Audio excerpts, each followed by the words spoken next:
Isbosete significa homem tímido ou homem vergonhoso. Em 1 Crônicas 8, verso 33, lemos que seu nome original era Isbaal, que significa homem de Baal. Isbosete tinha cerca de 40 anos quando o seu pai e os seus 3 irmãos morreram na batalha de Gilboa. Através da influência de Abner, primo de Saul, ele foi reconhecido como sucessor ao trono de Saul e reinou sobre todo o Israel, com exceção da tribo de Judá, sobre quem Davi reinava. Enfrentando uma guerra civil liderada pelo futuro rei Davi e pelo seu poderoso general Joabe. Neste vídeo, você saberá o que aconteceu para que seu reinado durasse apenas 2 anos. Então, no vídeo de hoje falaremos sobre a história do rei Isbosete. Antes do reinado de Isbosete, Jonatas, filho de Saul, era o herdeiro aparente do trono de Israel. Enquanto Isbosete e Abner consolidavam o apoio do norte, Davi havia estabelecido seguidores entre a tribo de Judá, anteriormente aliados dos filisteus. Davi terminou esta aliança e agora procurava a realeza de Israel, estabelecendo a sua capital em Hebrom, a sudoeste de Jerusalém. Embora Isbosete fosse o próximo na linha por direito de sucessão, Davi reivindicou a autoridade divina com base em ter sido ungido pelo profeta Samuel. Seguiu-se uma guerra civil. Isbosete estabeleceu sua capital em Manaim. Sua localização exata é desconhecida, mas supõe-se que esteja situado a leste do Rio Jordão, na área de Gileade. A Bíblia indica que Isbosete controlava o território maior, incluindo Gileade, Assuri, provavelmente significando Aser, e Jezreel, e também Efraim, Benjamim. Enquanto isso, Davi reinou apenas sobre uma única tribo, Judá, e claramente não sobre todo o território atribuído a ela. O grau de controle de qualquer um dos reis sobre os territórios é contestado. Os filisteus ainda dominavam grande parte da área a oeste do Rio Jordão, e a coesão das tribos do norte sobre o governo ineficaz de Isbosete não poderia ter sido forte. Abner e Joabe.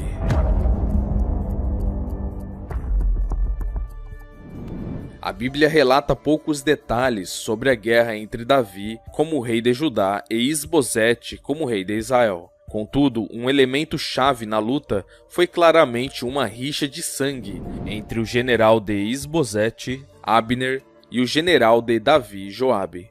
Num momento de aparente paz entre os dois acampamentos, Joabe encontrou Abner no reservatório de Gibeão. Abner propôs que seus guerreiros mais jovens se envolvessem em um combate corpo a corpo aparentemente amigável. A luta, envolvendo 12 jovens de cada lado, rapidamente se tornou séria, com os homens de Joabe ganhando vantagem, e a tribo de Benjamim se reuniu em defesa de Abner, após considerável derramamento de sangue. O veloz irmão de Joabe, Asael, perseguiu Abner. Abner recusou-se 2 vezes a enfrentar Asael. Contudo, quando Asael se recusou teimosamente a desistir da perseguição, Abner finalmente virou-se e matou-o com um golpe de lança embotado. As forças de Joabe então perseguiram Abner para se vingar. Abner ofereceu uma trégua e Joabe aceitou. As baixas entre as forças de Joabe foram contadas em 19 desaparecidos, enquanto o número de mortos entre os aliados de Abner foi de 360. O alcance dessa batalha, embora não tão impressionante quanto outras guerras descritas na Bíblia, pode ser típico da guerra tribal histórica que caracterizou este período da história de Israel. A deserção de Abner.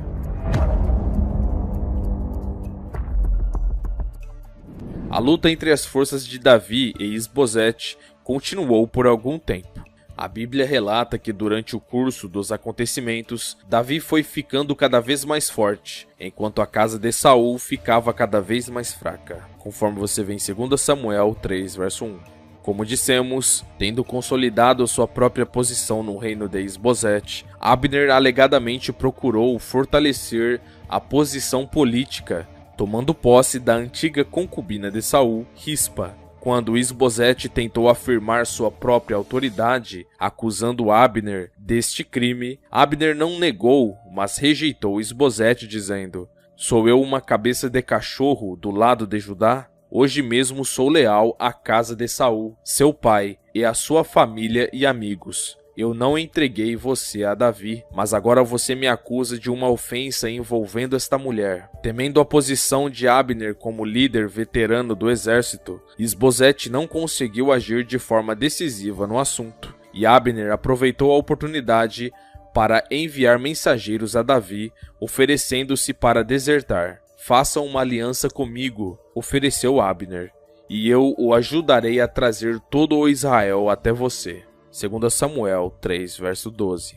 Como prova de boa-fé de Abner e de sua capacidade de libertação, Davi exigiu que ele trouxesse consigo Mical, que havia sido a primeira esposa de Davi, dada por Saul, mas que mais tarde foi dada por Saul a outro homem. Aparentemente pensando que Abner estava acertando um acordo de paz com Davi em nome de Israel, Isbosete tolamente permitiu que tanto Mical quanto Abner saíssem, dando ordens para que ela fosse tirada à força de seu marido. Numa cena verdadeiramente lamentável, o marido de Mical, Paltiel, filho de Laís, seguiu a delegação, chorando atrás dela durante todo o caminho até Bahurim, até que o decidido Abner ordenou-lhe que fosse para casa. Abner então se apresentou a Davi em sua capital, Hebrom, trazendo não apenas Mical, mas também 20 soldados e uma promessa de lealdade da tribo de Benjamim de Saul, bem como a promessa de apoio de elementos de outras tribos do norte